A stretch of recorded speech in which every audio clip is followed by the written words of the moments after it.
Mutual fund SIP को कभी बंद नहीं करना चाहिए। क्या आप भी यही सच मानते हैं? तो जरा रुक जाइए। आज मैं आपकी इस मिथ को तोड़ूंगा इस वीडियो में। तो इस वीडियो में लास्ट तक हमारे साथ रहिएगा। मैं आपको आज बताने जा रहा हूँ 5 ऐसे कारण जब म्यूचुअल फंड एसआईपी को बंद करना जरूरी हो जाता है। इसके अलावा आपके पास कोई और ऑप्शन ही नहीं होता है। हालांकि ये भी एक सच है कि अगर आपको लॉन्ग टर्म में वेल्थ क्रिएट करनी है, पैसा कमाना है, करोड़पति बनना है, तो म्यूचुअल फंड एसआईपी से अच्छा कोई तरीका नहीं है। लेकिन कभी कभी जिंदगी में ऐसे मोड़ आते हैं, ऐसी परिस्थितियां होती हैं कि हमारे लिए म्यूचुअल फंड एसआईपी को बंद करना जरूरी हो जाता है। क्योंकि अधिकतर लोगों को हमने ये कहते हुए सुना है कि आपको म्यूचुअल फंड एसआईपी को कभी भी बंद नहीं करना चाहिए। तो चलिए मैं आपको बताता हूँ 5 ऐसे कारण जब आपको एसआईपी बंद कर देनी चाहिए। पहला कारण है कि आपने एसआईपी बिना सोचे समझे ही स्टार्ट कर दी। किसी के कहने पे ही आपने एसआईपी स्टार्ट कर दी। आपको ABCD नहीं पता था एसआईपी का। कई बार हमारे साथ जिंदगी में होता है, हमारा कोई रिश्तेदार मिल गया, हमारे घर में किसी बड़े भाई ने हमसे बोल दिया कि तुम्हें एसआईपी करना चाहिए, और हमने भी उसकी बात मान को एसआईपी कर दिया। हमें कुछ नहीं पता कि हमारा गोल क्या है, हमारी रिस्क एपिटाइट कितनी है, हम कितना रिस्क बियर कर सकते हैं, हम ये जो पैसा एसआईपी में लगाने जा रहे हैं अगर ये डूब जाए तो क्या होगा, हमें कुछ नहीं पता था। हमने एसआईपी स्टार्ट कर दी क्योंकि हम सब जानते हैं SIP long term wealth create करने का एक तरीका है। अगर आप शॉर्ट में पैसा नहीं कमाना चाहते हैं, आपके पास लॉन्ग टर्म होराइजन है, तो म्यूचुअल फंड एसआईपी आपके लिए बहुत अच्छा है। लेकिन अगर आपके पास समय नहीं है, आप 1 2 3 साल में पैसा कमाना चाहते हैं, तो शायद एसआईपी नहीं है आपके लिए। और एसआईपी में भी वोलेटिलिटी है क्योंकि इसका पैसा शेयर मार्केट में इन्वेस्ट होता है। तो share market up and down होता है, कभी डाउन है तो आपकी एनएवी कम होगी, आपका म्यूचुअल फंड एसआईपी का परफॉर्मेंस डाउन होगा। फिर आप क्या करेंगे? लेकिन आपको तो ये कुछ पता ही नहीं है, आपने तो कुछ सोचा ही नहीं था, एसआईपी बस स्टार्ट कर दी। एसआईपी एक डिसिप्लिन्ड अप्रोच है लॉन्ग टर्म में पैसा बनाने का। क्योंकि आपको कुछ नहीं करना है, आपको बस एसआईपी स्टार्ट करनी है, ईसीएस लेना है, आपके बैंक अकाउंट से हर महीने एसआईपी की अमाउंट डिडक्ट होती रहेगी और आपको पता भी नहीं चलेगा। एक तरीके से आपने एक हैबिट बना ली है इन्वेस्ट करने की। लेकिन आपको तो इसके बारे में कुछ पता ही नहीं है क्योंकि आपने किसी दूसरों की बातों में आकर एसआईपी को स्टार्ट कर दिया है। कुछ लोग तो ये भी कहते हैं कि एसआईपी में कभी लॉस हो ही नहीं सकता, एसआईपी का मतलब प्रॉफिट। गलत। बहुत मैटर करता है कि आपने कौन सा फंड सेलेक्ट किया है, स्टॉक मार्केट अप है कि डाउन है, इकोनॉमी कैसी है हमारी। कुछ लोग तो ये भी कहते हैं कि mutual fund SIP risk free है, कोई रिस्क नहीं है। ये भी गलत है। कुछ लोगों का ऐसा भी मानना है कि एसआईपी सिर्फ इक्विटी फंड में की जा सकती है। ये भी गलत है। एसआईपी इक्विटी फंड के अलावा डेट में और हाइब्रिड यानी कि इन दोनों का जो मिक्सचर है उसमें भी की जा सकती है। मार्केट में सैकड़ों हजारों म्यूचुअल फंड एसआईपी हैं, लोगों की रिक्वायरमेंट के हिसाब से। किसी का कुछ गोल है, किसी का कुछ गोल है। तो एसआईपी इक्विटी में, डेट्स में, हाइब्रिड में, किसी में भी हो सकती है। कुछ लोग ये समझते हैं कि एसआईपी को मॉडिफाई नहीं किया जा सकता है। एक बार एसआईपी स्टार्ट कर दी फिर आप इसके साथ छेड़छाड़ नहीं कर सकते हैं। ये भी गलत है। आप एसआईपी की अमाउंट को बढ़ा सकते हैं, कम कर सकते हैं, आप एसआईपी को पॉज कर सकते हैं या एसआईपी को आप बंद भी कर सकते हैं। चलिए, आपने एसआईपी तो स्टार्ट कर दी बिना सोचे समझे, लोगों के कहने पे। अब आप क्या करें? क्या एसआईपी बंद कर देनी चाहिए अभी के अभी? थोड़ा रुक जाइए, मैं बताता हूं। सबसे पहले आप ये चेक कीजिए कि आपकी रिस्क एपिटाइट कितनी है, आप कितना रिस्क बियर कर सकते हैं। आपने ये जो पैसा लगाया है एसआईपी में, अगर ये सारा का सारा डूब गया तो आपके ऊपर क्या असर पड़ेगा? आप सड़क पे तो नहीं आ जाएंगे? या 50% ही डूब गया पैसा, तो आप इसको कैसे हैंडल करेंगे? तो सबसे पहले आपको रिस्क एपिटाइट चेक करना है अपने म्यूचुअल फंड एसआईपी का, और उससे मैच करना है अपने रिस्क को कि आप कितना रिस्क बियर कर सकते हैं। उसके बाद आपका फाइनेंशियल गोल क्या है, आप क्या करना चाहते हैं आने वाले कुछ टाइम में।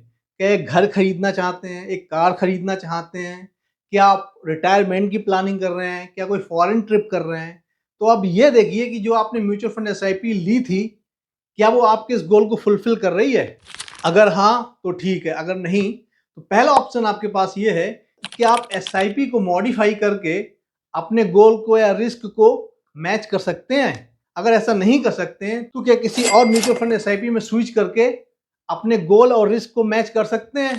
अगर ऐसा भी नहीं है, आपको कुछ नहीं समझ में आ रहा, तो आप किसी एक्सपर्ट से ओपिनियन लीजिए, जिसको इसके बारे में नॉलेज है, आप उससे बात कीजिए। और जब कोई रास्ता ना बचे तब आप एसआईपी बंद कर सकते हैं।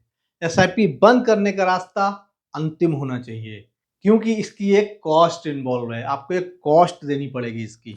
दूसरा कारण है एसआईपी बंद करने का कि आपने गलत फंड सेलेक्ट कर लिया। ठीक है, आपको पता था कि आपको एसआईपी लेनी है, आपने रिसर्च भी की, लेकिन आपकी रिक्वायरमेंट कुछ और थी, आपने म्यूचुअल फंड एसआईपी कुछ और ले लिया। फॉर एग्जाम्पल, मैं अपने रिटायरमेंट के करीब हूँ और मुझे एक रिटायरमेंट प्लान चाहिए था, और मैंने एक ऐसा प्लान ले लिया जिसका पैसा शेयर मार्केट में इक्विटी में लगेगा। और हम सब जानते हैं इक्विटी में जब इन्वेस्टमेंट होता है तो रिस्क बहुत ज़्यादा होता है। हालांकि रिटर्न भी ज़्यादा है लेकिन रिस्क भी ज़्यादा है। क्योंकि मेरा यहाँ पे फाइनेंशियल गोल है रिटायरमेंट, तो शायद मेरे लिए सूट नहीं करता है। मुझे शायद कोई ऐसा फंड चाहिए था बैलेंस टाइप का, थोड़ा सा पैसा इक्विटी में लगता और उसका डबल करीब लगता डेट फंड में, बाकी कहीं और लगा सकते थे। तो इस टाइप का मुझे कुछ फंड चाहिए था, लेकिन मैंने गलत फंड ले लिया। अगर ऐसा आपके साथ केस है तो आप क्या करेंगे? क्योंकि यहाँ पे बहुत बड़ा रोल है म्यूचुअल फंड का। वो किस टाइप का है, वो ग्रोथ ओरिएंटेड है, बैलेंस्ड है, डेट वाला है या हाइब्रिड है। हम सब जानते हैं यहाँ पे एक और कैटेगरी है large cap, mid cap, small cap. Large cap में रिटर्न थोड़ा कम होता है लेकिन रिस्क भी थोड़ा कम होता है। वहीं स्मॉल कैप में रिस्क बहुत ज़्यादा होता है लेकिन रिटर्न भी बहुत ज़्यादा होता है। और मिड कैप में थोड़ा थोड़ा रिटर्न होता है और थोड़ा थोड़ा रिस्क इन्वॉल्व होता है, मतलब इसके बीच का है। और एक होता है इक्विटी फंड, एक होता है डेट फंड और एक होता है हाइब्रिड फंड।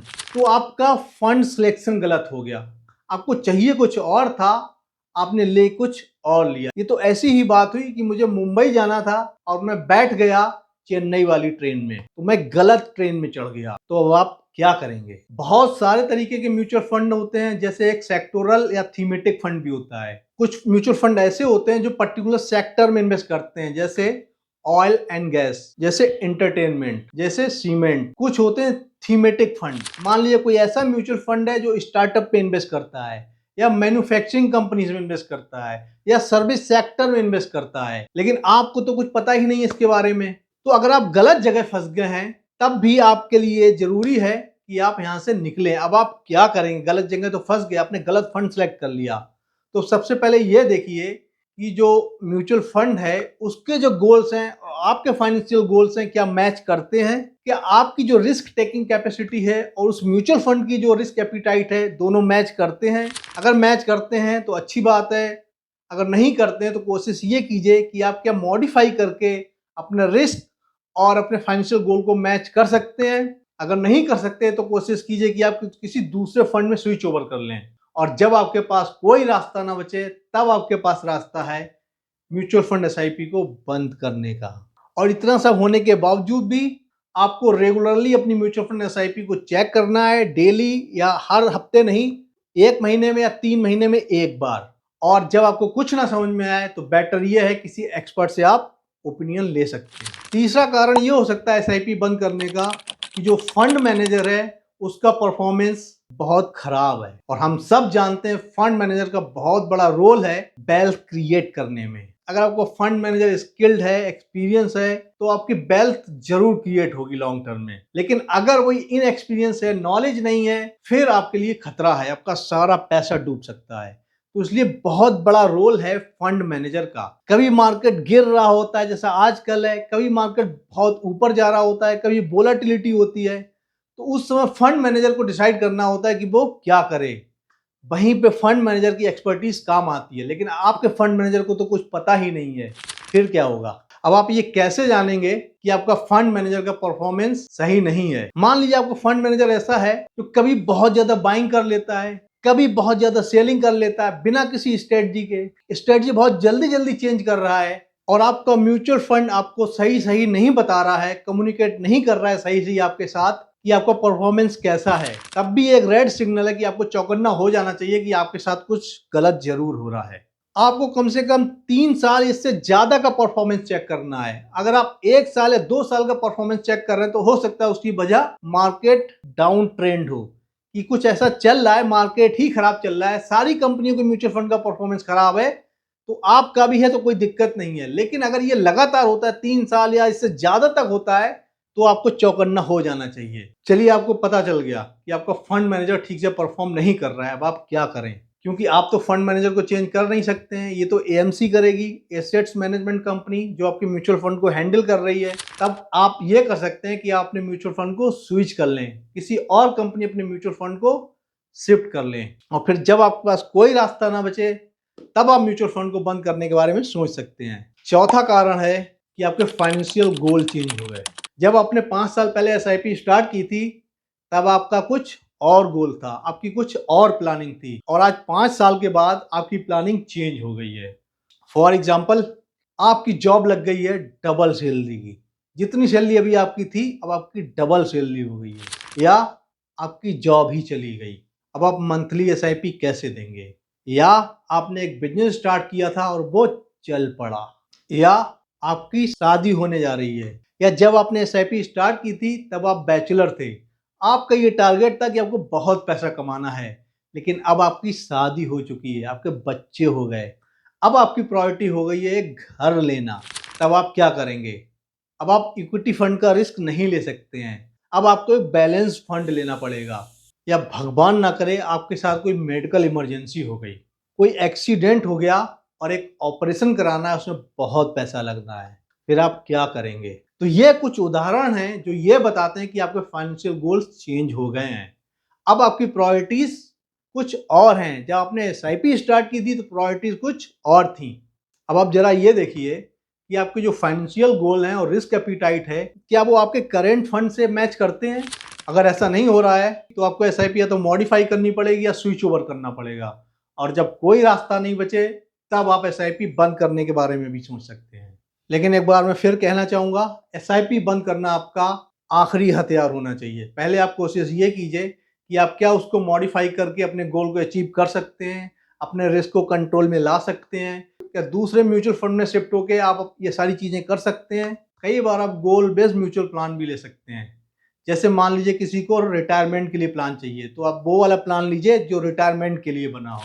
पांचवा कारण है एसआईपी बंद करने का कि आपका म्यूचुअल फंड का परफॉर्मेंस बहुत डाउन है। आपने जो सोचा था वैसा बिल्कुल नहीं है। जब आपने रिसर्च करी थी तो उसका आपने 1 साल का, 3 साल का, पिछले 5 साल का जो रिटर्न देखा था वो कुछ और था, और एक्चुअल में रिटर्न कुछ और आया है। तो ये भी एक कारण है जब आप अपनी एसआईपी को बंद करने के बारे में सोच सकते हैं। अब आप जानेंगे कैसे कि आपका म्यूचुअल फंड परफॉर्म ठीक से कर रहा है या नहीं कर रहा है? तो मैं आपको बता दूं, आपको शॉर्ट टर्म का परफॉर्मेंस नहीं देखना है कि 6 महीने का, 1 साल या 2 साल का, नहीं, कम से कम आपको 3 साल का परफॉर्मेंस देखना है या इससे ज्यादा का, तब आपको असली पिक्चर पता चलेगी। क्योंकि हो सकता है अभी जो म्यूचुअल फंड का परफॉर्मेंस है आपके, वो इसलिए डाउन है कि मार्केट ही ऐसा चल रहा है, वोलाटाइल मार्केट है। जब सारे फंड गिर रहे हैं तो आपका भी फंड गिर रहा है, तो इसमें कोई बात नहीं है। तो आपको ये जरूर देखना है कि कम से कम 3+ ईयर्स का परफॉर्मेंस चेक करना है। आपके म्यूचुअल फंड एसआईपी का एक्सपेंस रेशियो कितना है? ये मैक्सिमम 1.35% तक हो सकता है, लेकिन कुछ कंपनियां 0.5 लेती हैं, कुछ कंपनियां 0.6 लेती हैं। तो आपकी कंपनी कितना ले रही है? क्योंकि अगर ये रेशियो ज्यादा है तो आपका जितना भी रिटर्न आ रहा है वो सब ये रेशियो ही खा जाएगा। तो आपको एक्सपेंस रेशियो भी चेक करना है। और आपके म्यूचुअल फंड का पोर्टफोलियो एलोकेशन कैसा है, कि जो आपके एएमसी के पास, म्यूचुअल फंड के पास पैसा आता है वो कहाँ इन्वेस्ट होता है, इक्विटी में कितना होता है, डेट्स में कितना होता है, किसी पर्टिकुलर सेक्टर में कितना होता है।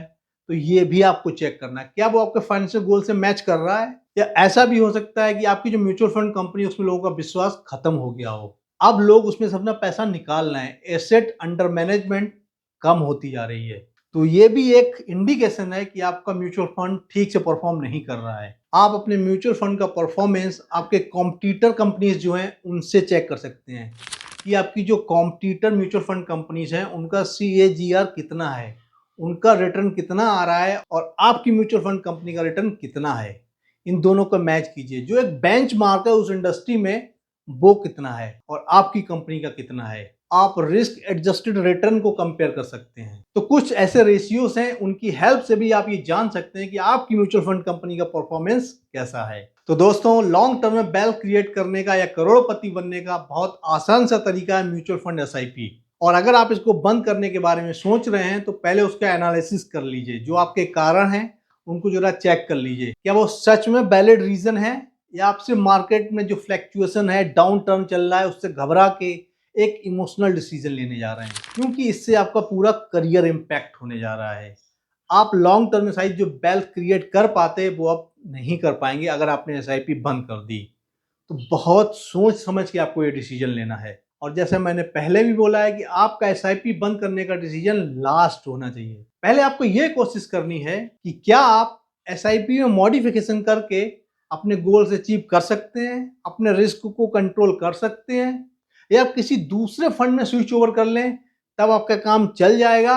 और अगर आपको कुछ नहीं समझ में आ रहा है तो बहुत अच्छा होगा किसी एक्सपर्ट से बात कीजिए, जिसको फाइनेंशियल नॉलेज है उससे बात कीजिए। वो आपकी बहुत हेल्प करेगा, आपके पोर्टफोलियो को एनालिसिस करेगा, आपके लिए स्ट्रेटजीज बनाएगा, आपको क्या करना चाहिए, फ्यूचर कोर्स ऑफ एक्शन क्या होना चाहिए, वो आपको डिसाइड करेगा। तो दोस्तों, मुझे उम्मीद है ये वीडियो आपको पसंद आया होगा, और अगर ऐसा है तो फटाफट इसको शेयर कर दीजिए, इसको लाइक कर दीजिए, और हमारे चैनल को अगर अभी तक आपने सब्सक्राइब नहीं किया है या आप नए हैं तो तुरंत ही सब्सक्राइब का बटन दबा दीजिए और नोटिफिकेशन बेल को भी ऑन कर लीजिए। तो अपना बहुत बहुत ख्याल रखिए, मिलते हैं नेक्स्ट वीडियो में, तब तक के लिए हैप्पी इन्वेस्टिंग।